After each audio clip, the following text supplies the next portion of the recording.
Hey, come a little closer. A bit more. Yeah, because I have some new vlog for you. Let's talk.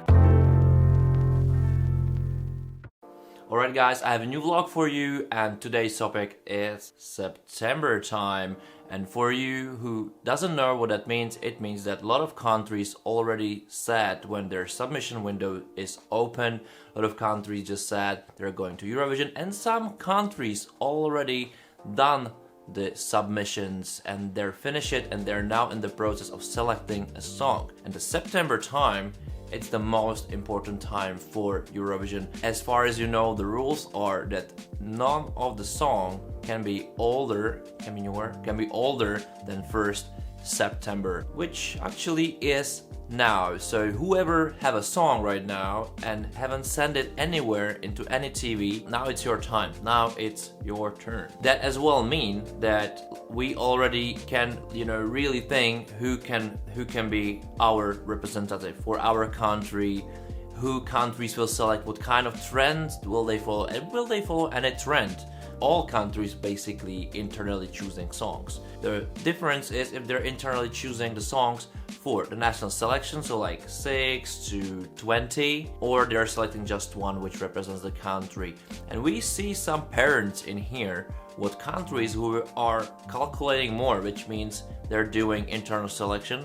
They're following kind of trends or historical success or what worked. We saw in few last years that there are countries which really follow the trends from previous years. I'm really curious which kind of country will bring the band, rock band, similar to Måneskin, or similar kind of vibe, which I honestly would say Switzerland would do, which is a process selection which kind of work for them mathematically kind of, and I wouldn't be surprised if they go such way, and they always bring in quality, so why not? That's not criticizing at all. It's just, following what's happening. As well, I would see which countries will follow the music trends, which was the story kind of for me for Bulgaria, or last year Romania, last 2 years. We'll see about that. The internal choosing is really fascinating in this way, because it's always there is something behind it. It's like a trend, or it's social responsibility, which kind of was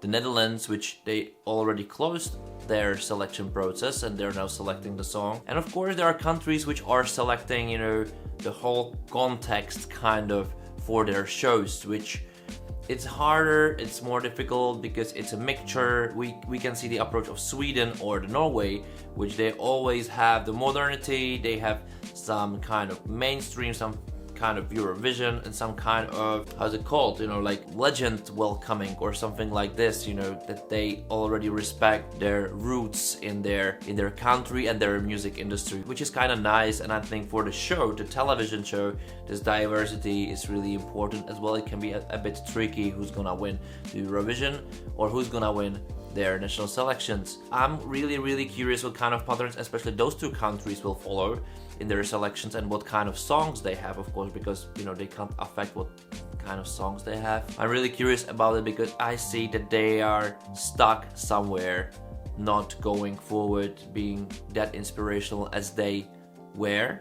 Definitely they were, and there still are, and how technically they're doing it. I'm really curious about how France will do their national selection, as last year I was a bit criticizing it that there was one clear champion and the rest was just there. I would expect more modernity and more, more guts, more balls from France, especially as their music industry is just fascinatingly and great and just awesome. I'm really curious what's going to happen in Germany, if they're gonna follow their national selection process, their internal selection process, which is, I think, similar to Swiss, but it doesn't really work for Germany for I don't know what kind of reasons. But I would really expect that the Germany would refresh somehow this process, or go again national selection show and just talk to their not best artists but the modern artists, the new coming artists, the artists who would like to shine. And it's really hard for them to cut through all the competition Germany have at their market. And I think the best ones, they can make it and they can be the stars. They can start a new format as well in Germany, which I would really recommend, but I'm really curious if there's a possibility to somehow change it or invite more and better artists maybe. And the last point that I'm really curious who already applied, who applied, because we will never know. And I'm really curious if you can tell me in the comments below how much open your selection process is for you guys, that the TV talks to you and you really understand what's going on, or how many artists applied, how many songs applied, what was the combination, what television shares with you. I'm really curious about that, because we're not used to, and of course televisions can't share too much as well, because the GDPR or whatever. Anyway, the last thing why September is very important, because this is the month where everything what I've said is mostly decided in most of countries, including Australia and many others. This is the month of the most importance, because the mood you have now deciding who's gonna represent your country, basically, if you're a producer, relationship with the artist is most important, because this is the time when you're meeting them the most. If you're having castings or some pre-selections, this is the time when you have to prepare a lot of things, including rules, including scheduling, and we all already know that many countries already set when their finals, when their format is happening. In some countries, we just know that they're open their selection process, or they're pre-opened the selection process or something like this. There's of course countries we don't know anything yet. And I would say that it's a bit mistake, or it's a bit pity as a fan and as a producer and as a person who talks a lot with artists. I really would like that televisions just said what's gonna happen with Eurovision already in September. From their perspective, how they see how television takes seriously the format, the Eurovision, the show, the process, the care of artists, because I think that that's the most important thing, not us fans at this time, but artists and their producers and everybody around it who can help bring in the best songs and best artists, best voices. That's the time. The time is now to tell them what's gonna happen, how it's gonna happen, and when it's gonna happen.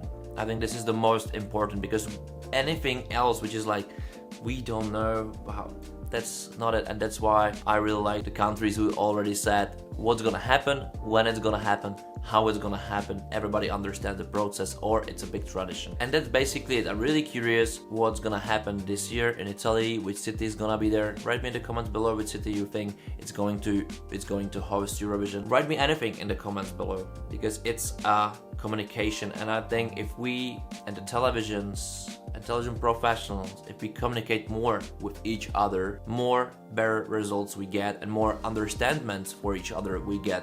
And I know that we sometimes disagree with my fans on my chatboard, how is it called? Or we have different opinions. Sometimes I feel that we don't listen to each other really clear, but I really would like to change it, because there's no reason for it, and more even you understand it, more you can share our ideas to the artist we don't know, and more you are into it, and more you trust the television, and you spread the world, you spread the word. Everybody will believe that our work worth it and that it makes sense. So it's a collaboration between you and me and the others. Let's start in here on my checkboard. Why I said checkboard? It's chatboard or comment board, whatever. Don't forget to write me in the comments below. Don't forget to subscribe to the channel. Don't forget to like the video. Don't forget to tell me what you think. There is one more thing I would like to ask you. I have those pretty colorful beasts, and I would like you to influence my program, influence it a bit with those color changes. And can you see something? No, you can't. I'll let you decide the color for the next vlog. It can be just one color, but you can change it. It's up to you. I'm curious what it's going to be. See you next time.